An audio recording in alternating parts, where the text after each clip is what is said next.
Alrighty, so I am back. Had to take some time off just for some personal reasons. Just couldn't get to making videos, but back full time here, and we are back with another monthly kind of check-in thing. I wanted to do this consistently, and now that I have the time to come back to the videos, we're gonna do it. So we're gonna talk about everything I watched in July. And some newer releases will be in here that I didn't get to talk about, obviously, because I took that time off. And yeah, let's just get right into the video. We got this tier list here of all of the ratings on letterboxd that I gave these movies, so we will go through them. And yeah, these are not in chronological order of when I watched them, just to let you know. These are kind of just in random order. Okay, so for the first one, we're going to talk about 12 Monkeys. This is a Terry Gilliam film. I think the first one of his I've seen, if I'm not mistaken. But yeah, I liked it. I thought it was very creative. I thought it was a very interesting take on the sci-fi genre. It was very 90s in a way of like being kind of oddball and very humorous, but also just this very surreal experience. And while I loved the themes it was touching upon and how creative it was, I think that was really the biggest thing I took away from this. It kind of got exhausting after a while because the characters are in such a state of psychosis the entire time, like paranoia. And that, obviously, I don't want to hold that against the movie all too much just because that's probably was intentional. In this case, I kind of just felt like this movie did too good of a job stressing me out, where it was just a very exhausting experience by the end, and I kind of wanted it to be over, but still worth a watch, for sure. That's why I give it a 3 out of 5. I liked it. Sorry about these ads. I don't know how to get rid of those. I'll just close out of them and stuff. Or not. There we go. Okay, next one up we have this documentary, The Devil and Daniel Johnston. I'm going to put that in 3.5 out of 5. I didn't give it a rating just because sometimes, I don't know, I just watch documentaries and don't want to rate them, just kind of feel them. And this documentary, holy shit, really felt it. It was one of the most disturbing things I think I've ever seen, not just because of who Daniel Johnston was and the mental hardships he had to go through and kind of the toxicity that surrounded him, but more so the fact that throughout this documentary and throughout Daniel's life, there were so many people that could have stepped in and said something, right? There are so many people that could have been like, hey, this isn't good for him. He's going to crash. And like his religious upbringing and the people who kept trying to release his art despite him being in such a bad, dark place mentally. Like, again, the existence of this documentary almost pisses me off, but I also am very glad that it exists because of just how much of a harrowing, wow, I can't say that word. How much of like a harrowing, just because of how heartbreaking this thing is and how necessary, I think, of a conversation it brings of mental health and people who exploit great artists just because they view their art as more important than the actual person. So yeah, I was very moved by this documentary. I've always been very interested in Daniel Johnston as a person, and getting to see this, while it was really bad timing on my part, definitely watched this when I shouldn't have mentally, but I think that it was kind of necessary and helped me come to some realizations about some things, we'll say. Okay, so next up we have Dune Part 1 and Dune Part 2. These are both movies that I have talked about pretty extensively on the channel before, so I'm not going to go too much into detail here, but they were just rewatches. My friend Phil and I went up to his cousin's house, and his cousin and his mom had never seen, or not his cousin, his nephew, sorry.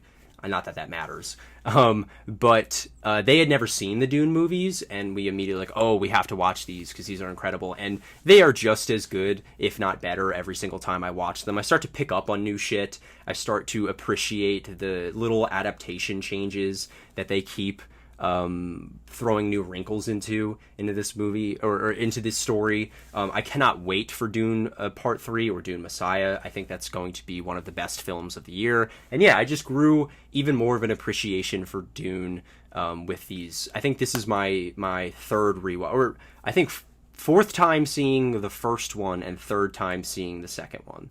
So yeah, big Dune guy over here. Okay, so next up we have Evil Dead Burn, and this is another new release, and I really liked Evil Dead Burn. I was hopefully skeptical about this movie just because the more I sit with Evil Dead Rise specifically, the more I was kind of like, that wasn't that great of a movie. Like, it had its moments, obviously, but I just don't think Lee Cronin, and he showed us that with The Mummy earlier this year, is that great of a filmmaker. So them handing it to someone else and someone who was involved in like the French exploitation genre was actually really interesting. And this movie was way more just balls to the wall than I thought it was going to be. Like, obviously it's an Evil Dead film, so they have to ramp up the stuff, and I think that's something they really lacked in Evil Dead Rise. There weren't many oh shit moments, you know, and in this film I kept saying that out, like, oh my god, like, oh, that's disgusting, or oh, that's hilarious. It's another thing I think they brought really I think they brought back with a vengeance in this movie is the humor. It's not like the whole millennial pointing and laughing and be like, oh haha, look at this, isn't this a funny trope that we're acknowledging? No, this creates humor through a lot of really disgusting, disturbing sequences, and I found it to be pretty hilarious. I do think that it isn't the greatest, like, overall product. I think that there are some points in the film where visually it's incredibly ugly, but not in like the good connotation with what I would say about most of the film. And I also just think that this movie really, I don't know, lacked a emotional heartbeat outside of our main character, and I think that the setup for that heartbeat was pretty rushed. So, but again, still really loved it. It doesn't have to be the greatest thing in the world, but I'm so glad that Evil Dead has really returned to its roots and is continuing to be a great franchise. So I was very happy with Evil Dead Burn. And then I watched Eyes Wide Shut for the first time, and this is getting the crown for my favorite movie of the month. This was incredible. I was on the edge of my seat the entire time. It was so dense, yet so simple and so easy to follow. Like, this is a movie that I think a lot of people are kind of scared to watch because of the subject matter, the length, it kind of involving stuff that may or may not be true. I kind of believe that Kubrick got a lot right in this, and we won't get into that conspiracy theory now, but it horrified me, but also made me understand how these kinds of things tend to happen, and what that means in a marriage or a relationship, and how just unsaid things can make things spiral out of control so quickly. So yeah, I really loved this film. Both Tom Cruise and Nicole Kidman give amazing performances here. This is definitely up there with my favorite Kubrick's. I don't know if it quite beats Barry Lyndon yet, but I did really, really love this film. Okay, next up we have Frankenstein. I gave this a rewatch, and yeah, it's still just as good. It's still very much a Guillermo del Toro vessel for Frankenstein, and I think that's a perfect vessel for this story. I don't necessarily think I found anything on this rewatch to be extra, like, oh, I picked up on that more, oh, I really loved this visual cue a lot more. I liked it just as much as when I saw it last year, and yeah, I think it still holds up pretty well. I think this movie unfairly kind of got villainized during the Oscars, for kind of being a little bit of a safe choice. And while I don't disagree with that, I also think it's probably the best Frankenstein adaptation we've ever gotten. So do with that what you will. And I also watched Friendship this month and still adore that movie. I'll put it here. Again, I've talked extensively about this film in the past. It's a comfort movie for me at this point. It still makes me laugh just as hard as it did when I saw it in the theaters. And really, really adored that film. Okay, next up we have Infernal Affairs. This is one that I have been wanting to watch for a pretty long time now, just because it looks so interesting, and also the fact that it is what The Departed is kind of based on really intrigued me, and I had a blast with this film. It has such a unique and kinetic energy to it. I think that they throw just the right amount of melodrama in order for you to kind of consistently be like, what was that, you know? And I really enjoyed my time with this film, because I think it had that perfect balance of genuine, like, top tier stunts and choreography and action sequences, but it also had those melodramatic moments that kept me interested. I will say, I do think that it is a little overly silly in places. I do think that the mystery and intrigue was a little undercut by those sillier moments, but if anything, it just adored me to the characters more and made me not necessarily care about the whole cat and mouse chase or the the crime thriller aspect of this movie. Like, I don't think it's a great crime thriller, but I do think it's a really great experience, and I'm glad I watched it. Okay, then we have Jackass Best and Last. This was a movie that I saw with a group of my friends alone in the theater, and it was one of the best theater going experiences I think I've ever had, genuinely. Like, it was perfect. We all got to react pretty audibly to what was going on. There's some really gross stuff in this. I don't necessarily love this movie's existence. Like, it is nice to give like a good cap on the Jackass franchise, but I felt like Jackass 4 or Jackass Forever was a much better send-off, and I felt a lot more emotions watching that movie than this. And this movie, there's barely any newer stunts in it. A lot of the newer cast don't get to do anything, and that was already a complaint in Jackass Forever, but with this one especially, I just felt like they did not utilize the cast that well. And again, playing older clips was like a good idea in terms of getting me to feel things, you know, but outside of that, I didn't really feel anything, and I felt like it was just kind of another funny Jackass movie. So still liked it, you know, still had a blast seeing it in the movie theater, but it's not one that I'm like itching to rewatch.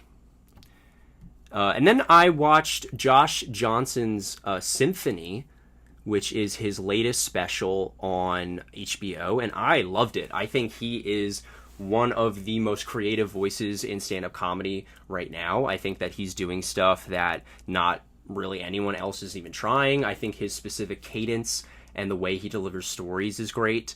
And yeah, I don't have too much to say other than that, because it is like a comedy special, and comedy is so subjective, but I do think that he really hit it out of the park with this one. And then the Odyssey. Yes, this is the one that I am most upset that I didn't get to review, just because I saw it twice and have a lot to say. I think. So I love the Odyssey, the book. I read it in, I think, freshman year of high school, and just adored it for whatever reason. I thought it was one of the greatest things I've ever read. I haven't reread it since, but still know the story very well, and still use it as like a benchmark for what great hero's journey should look like, you know? And with this film specifically, I think Christopher Nolan really captured the horror aspect of Greek mythology. Like, this is a psychological thriller, and I think that was the absolute perfect route to go. There are certain sequences in this movie that genuinely got under my skin. I mean, I don't even have to get into the technical aspects of this movie and how much of a marvel it is, and kind of like a black sheep. Not even a black sheep almost, but just like something that a lot of people didn't think was possible anymore. And using the film's technology to push boundaries. And I love that these more kinds of mainstream filmmakers are doing that. I didn't love every performance in the movie. I think that was where I got a little tripped up in some places. I do think that you can start to feel the length towards the end. I'm not like the biggest Christopher Nolan fan in the world, so I didn't have that like inherent like, oh my god, like this is going to be amazing. If anything, like I think Oppenheimer is way better than this movie, but it was still really great. I don't want to undersell it at all. I think it was a perfect adaptation of the film. I think that Nolan took a lot of risks that I wasn't expecting, and it was the spectacle movie that we deserved this summer. So very glad it exists. Again, maybe not going to be as high on like my year-end list as some other people, but I did really, really like the Odyssey. Okay, next up we have another stand-up special, the latest from Patton Oswalt, Tea and Scotch, and this is just like another really solid edition from him. I don't think he ever misses. Obviously, some of his specials are better than others, but this one was just as funny, and I really needed it, and in the moment that I saw it. So yeah, really, really loved the new Patton Oswalt stand-up special. Then I watched Police Story, and unfortunately really couldn't get down with it.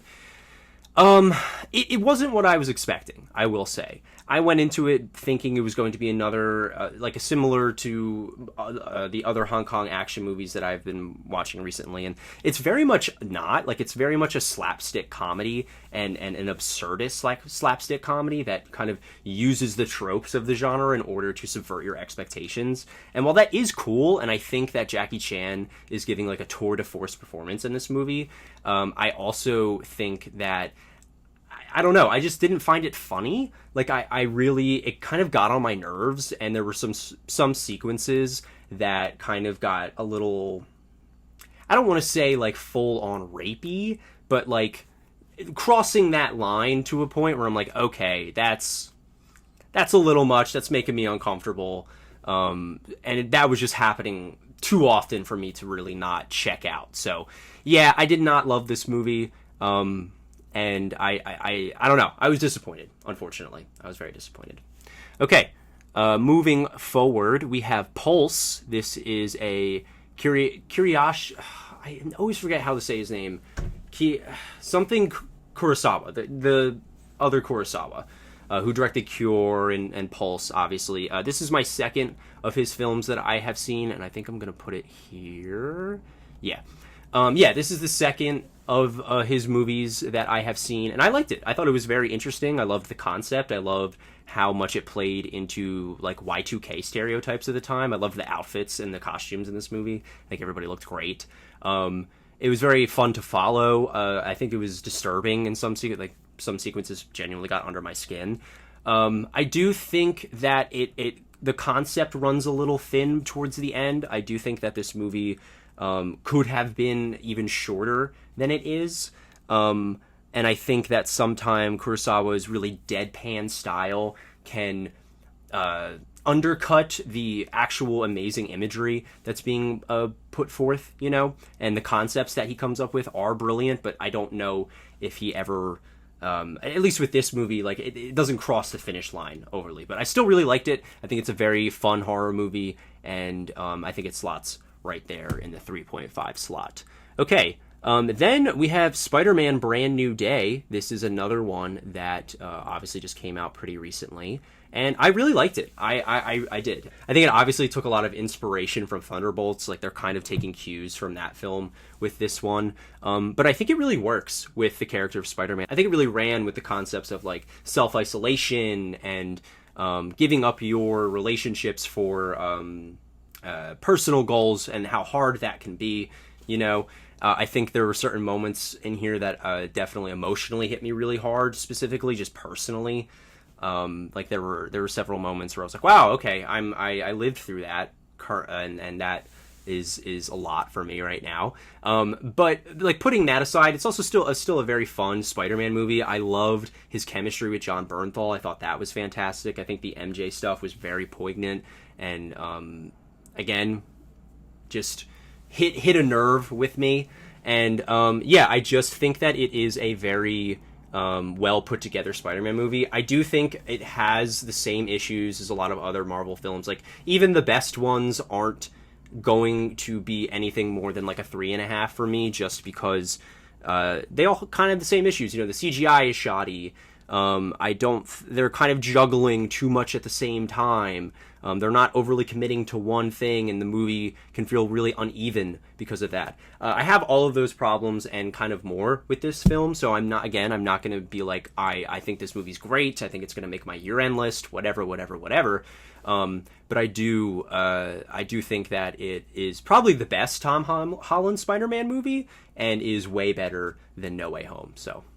had to give props to that one. And then I watched Thoroughbreds and hated it. Yeah, I remember really being an advocate for these kinds of movies back in the day, just because it was something to talk about other than Marvel. And we're coming back to some of these, like these psychological thrillers at the time that are more mainstream and are bigger, like not the actual A24 stuff, the clones of those movies are so bad and so ham-fisted and so uninteresting to follow. And this movie just hit with an absolute thud for me. I don't know. I just could not get into it, and I found it to be pretty obnoxious. Like I think it was very much in love with itself and thought it was saying all of these really interesting things about mental health and you know, people who are put in positions and then they snap. You know what I mean? So I really found this movie to be obnoxious at the end of the day. So yeah, probably the worst thing I watched all of last month. Then I gave Sorcerer a rewatch and absolutely loved it. This is one of my favorite movies of all time. I think that it is William Friedkin's best. I think that it combines so many styles of filmmaking together to create such a unique experience. I think it's kind of like a quintessential American movie from, you know, like that period in the 70s where it was kind of viewed as like the best time for American Hollywood cinema, and I think this is one of the best examples of that. Two more to go. We have I Am Frankella, and I'm going to put that here above Jackass. I wanted to like this movie a lot more. I found it to be very charming. I found the stop motion to be absolutely, like, breathtakingly beautiful. It really was amazed by the artistry involved here. But I think it was delivered in such a kids movie tone, yet the subject matter and the themes they're touching upon are so dense and so even a little bit hard to grasp onto in times. So I think it was just delivered in the wrong way, and that sucks because I feel like this movie would have been fantastic if they would have just let it be its own thing, not have to cram in this like Disney Channel we need to learn a lesson about this and catering it towards a younger audience. I just think was not the best idea for this movie. Still worth watching. Like, definitely go check it out, and your mileage will definitely vary based on how much of that you can stomach, you know. But I did really like this movie.